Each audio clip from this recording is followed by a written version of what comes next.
नाम गुम जाएगा,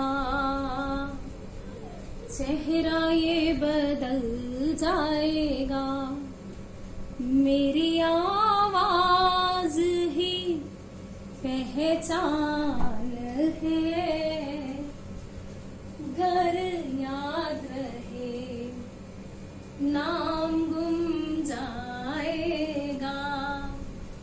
हाय स्टूडेंट्स, ये गाना सुना है? मुझे पता नहीं सुना होगा, क्योंकि ये गाना बहुत पुराना है और बहुत ही फेमस इंडिया की सिंगर हैं जिन्होंने गाया है। गाना क्यों गाया मैंने? गाना इसलिए गाया क्योंकि इस गाने का इस वर्ड से कुछ नाता है। Welcome to class 11th my scholars institute accountancy subject. Asset यानी जो मेरा है। मेरा यानी क्या? मेरा मतलब उस पर मेरा हक है। हक? कैसा हक? किस चीज का हक? मेरे पास 2 हक हैं उस एसेट को लेके। याद है मैंने बोला था एसेट यानी सादा हक। हक कैसा? हक यानी 2 राइट्स। I have 2 rights. अगर मेरे पास किसी पर्टिकुलर चीज को लेकर 2 हक हैं तो वो मेरा एसेट है भैया, मेरा माल है। क्या हक है वो?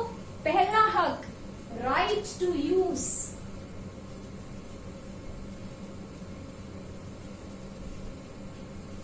और दूसरा हक राइट टू सेल। ये दोनों हक मेरे हैं। ये तो बचे हुई मोटी मोटी डेफिनेशन समझने के लिए कि जो बिजनेस का एसेट क्या है। एसेट यानी मेरा हक, उसको यूज करने का हक मेरा, उसको बेचने का हक मेरा। मगर अगर हम एग्जाम में डेफिनेशन की बात करें तो हमें क्या डेफिनेशन लिखनी है? वहां ये नहीं लिखना, वहां थोड़ा सा लर्न करना पड़ेगा। So basically what is an asset? Asset is any property or any legal right which will give me economic benefit in future। एक कोई ऐसी हक जो मुझे किसी ना किसी तरह का कोई इकोनॉमिक बेनिफिट देकर जाएगा आने वाले भविष्य में। सपोज करो एक चीज एसेट तब बनती है जब मेरे पास उसके लिए ये दोनों हक हैं। जैसे सपोज करो मैंने एक बिल्डिंग, मेरा स्कॉलर्स इंस्टीट्यूट है, मैंने एक बिल्डिंग, एक जगह किराए पे ली अपने इंस्टीट्यूट को ऑपरेट करने के लिए, पर मैंने उसको खरीदा नहीं है। ठीक है, वो मैंने जगह किराए पे ली, तो क्या वो मेरा एसेट है? चेक करते हैं इस हक के पॉइंट ऑफ व्यू से। क्या मेरे पास राइट टू यूज है? यस, मेरे पास राइट टू यूज है, क्योंकि भैया मैं रेंट दे रही हूँ वहां का, तो इस्तेमाल भी मैं करूंगी। जिस दिन रेंट देना बंद कर दूंगी उस दिन इस्तेमाल करना भी बंद हो जाएगा। सेकंड हक, ये वाला हक तो भैया मेरे पास है। दूसरा राइट टू सेल, क्या उसको बेचने का हक मेरा है? अरे नहीं मैम, कैसे मैम, आप तो किराएदार हो, किराएदार थोड़ी ना बेच सकता है, असली जमीन तो मालिक की होगी ना। यस बच्चों, यू आर एब्सोल्युटली राइट। मेरे पास उसको राइट टू सेल नहीं है, तो वो बिल्डिंग जो मैंने किराए पे ली है वो मेरा एसेट नहीं है। सपोज करो ये मार्कर, ठीक है, ये मार्कर स्कॉलर्स इंस्टीट्यूट में खरीदा गया, इसके पास, अब इससे चेक करो क्या ये मेरा एसेट है? चेक करो क्या मेरे पास इसका राइट टू यूज है? हाँ जी मैम है। क्या मेरे पास इसका राइट टू सेल है? मैम आप ये बेचोगे क्यों? माना मैं ये नहीं बेचूंगी। क्यों नहीं बेचूंगी? क्योंकि मैंने इसको बेचने के लिए नहीं खरीदा। मेरा कोई स्टेशनरी शॉप नहीं है कि मैं खरीदती हूँ मार्कर आगे बेचने के लिए। डेफिनेटली मैंने इसको खरीदा अपने बिजनेस को चलाने के लिए, इस्तेमाल करने के लिए। बट 1% अगर मैं इसको बेचना चाहूँ, मानो आज अगर एक स्टूडेंट आगे कहता है मैम मुझे ना एक मार्कर चाहिए, कोई इमरजेंसी है, तो क्या मैं इसको आप मुझे बेच दो प्लीज एक पैकेट, तो क्या वो जो पैकेट मैंने खरीदा था क्या मैं उसको बेच सकती हूँ? यस मैम, क्योंकि अब आपने उसको खरीदा था। तो कहीं ना कहीं हर वो एसेट मुझे इकोनॉमिक बेनिफिट देगा। अगर मैं उसको यूज कर रही हूँ तो वो मेरे को मेरा बिजनेस चलाने में मदद कर रहा है, मेरे गुड्स एंड सर्विसेज बनाने में मदद कर रहा है, जो कि फाइनली मैं बेचूंगी। ठीक है, मैंने खरीदा एक स्टेशनरी वाला मैन्युफैक्चरर से ये मार्कर खरीदता है और आगे बेचता है।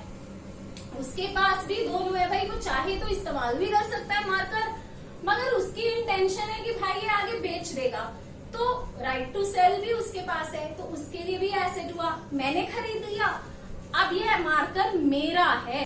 आगे बात करते हैं टाइप ऑफ एसेट्स। एसेट्स को डिफ्रेंशिएट करने के दो तरीके हैं, ये बहुत आसान है। पहला, वैसे तो दोनों ही आसान है बट ये पहले करा देती हूँ। From physical presence point of view, physical presence का मतलब फिजिकल प्रेजेंस यानी मैं उस पर्टिकुलर चीज को देख सकती हूँ, छू सकती हूँ। ठीक है, मैं इस मार्कर को देख सकती हूँ, छू सकती हूँ, तो ये हुआ टेंजिबल। ठीक है, ये क्या हुआ? टेंजिबल। ओके, सो टेंजिबल एसेट में और क्या क्या आ सकते हैं? सपोज करो स्कॉलर्स इंस्टीट्यूट यानी एक एजुकेशनल इंस्टीट्यूट की ही बात करते हैं, तो वहां पे क्या क्या एसेट्स हो सकते हैं? ये बोर्ड मेरा एसेट है, ये मार्कर मेरा एसेट है, यहाँ जो एयर कंडीशनर लगा हुआ है वो हमारा एसेट है, ये जो कैमरा है जिससे मैं आपसे कनेक्ट हो रही हूँ, ये अगर मैंने खरीद रखा है और ये रेंट पर नहीं है तो ये मेरा एसेट है। और ये सारे टेंजिबल एसेट है, मैं इनको देख पा रही हूँ, राइट? ये मेरे टेंजिबल एसेट्स हैं। ठीक है, सो टेंजिबल एसेट्स की और क्या एग्जांपल हो सकते हैं? और डिफरेंट बिजनेसेस में लैंड हो गया, मशीनरी हो गया, बिल्डिंग हो गया,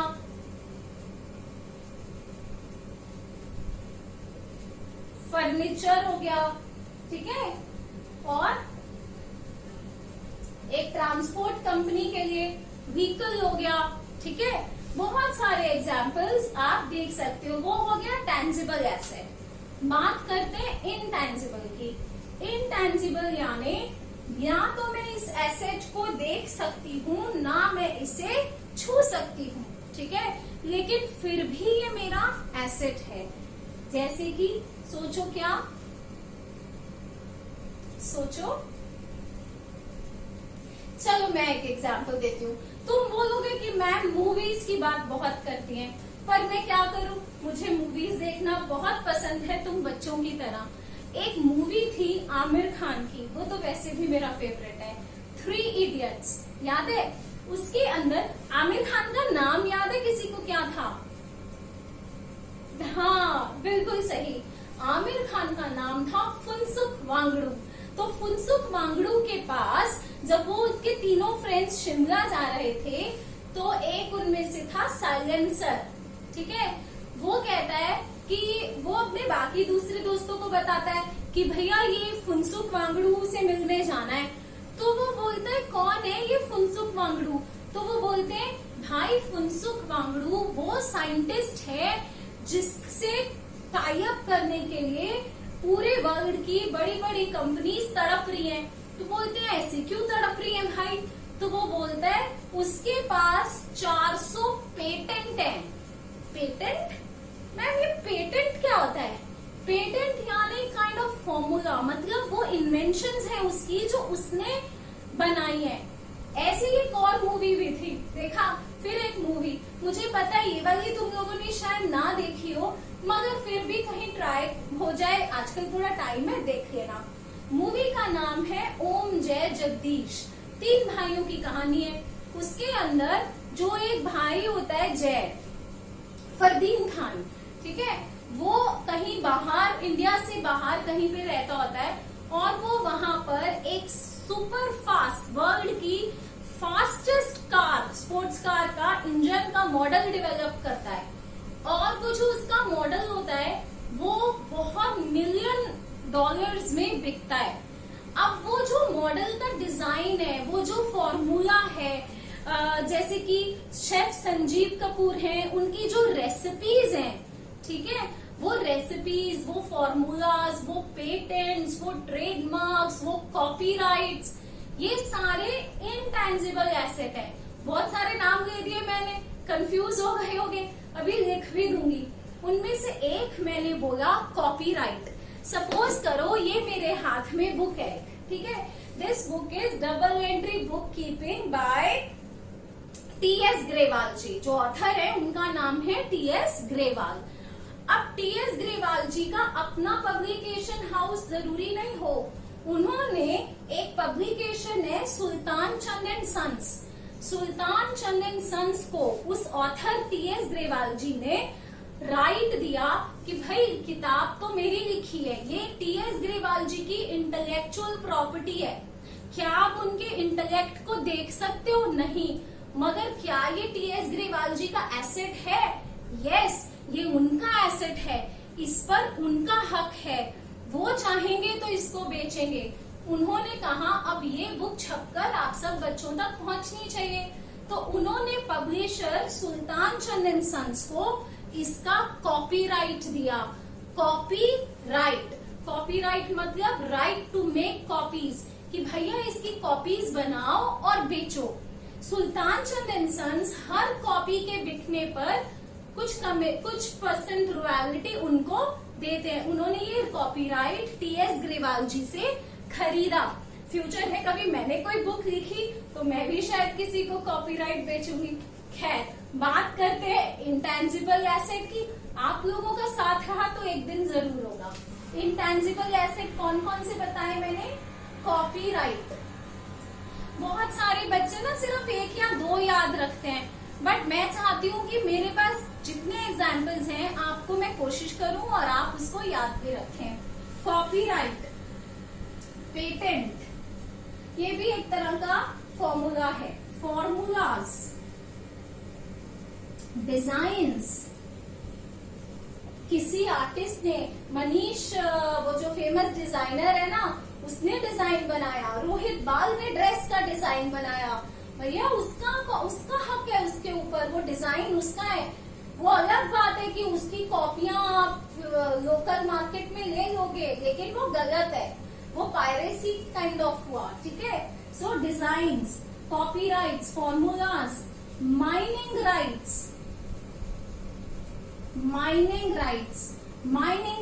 यानी माइन जो होती है ना, माइन यानी खान, सोने की खान, तेल के कुएं होते हैं वैसे, बट माइनिंग राइट्स, कोयले की खान, ये सब गवर्नमेंट देश की प्रॉपर्टी होती है। मगर एक्सट्रैक्शन के टेंडर निकलते हैं जिसे डिफरेंट एक्सट्रैक्शन करने वाली कंपनीज परचेज करती हैं। तो जब वो किसी माइन के एक्सट्रैक्शन का राइट परचेज करती हैं तो उसको बोलते हैं माइनिंग राइट, ठीक है। कॉपीराइट, पेटेंट, ट्रेडमार्क देखे होंगे आपने, टी शर्ट पहनते हो ना जिसपे यहाँ नाइकी का, एडिडास का साइन होता है, तो जो ओरिजिनल है उन्होंने अपने ट्रेडमार्क्स बनाए हुए हैं। जैसे स्कॉलर्स का जो रजिस्टर्ड है वो हमारा लोगो है।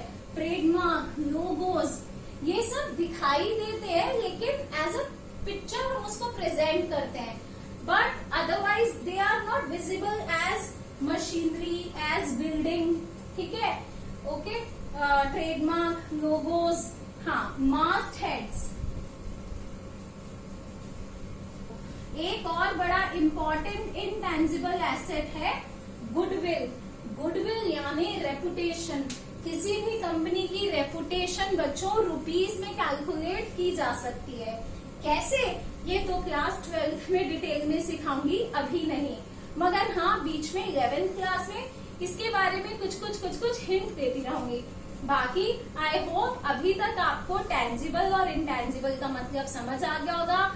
टेंजिबल यानी वो एसेट जिसे मैं छू सकती हूँ, मैं देख सकती हूँ, these are the examples.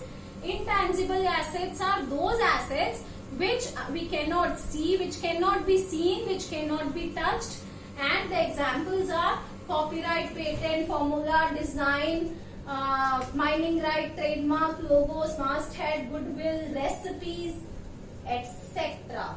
Computer software, etc. Right? इसको नोट कर लो, फिर हम बात करते हैं इनकी, मगर पहले इनको एक बार नोट कर लो।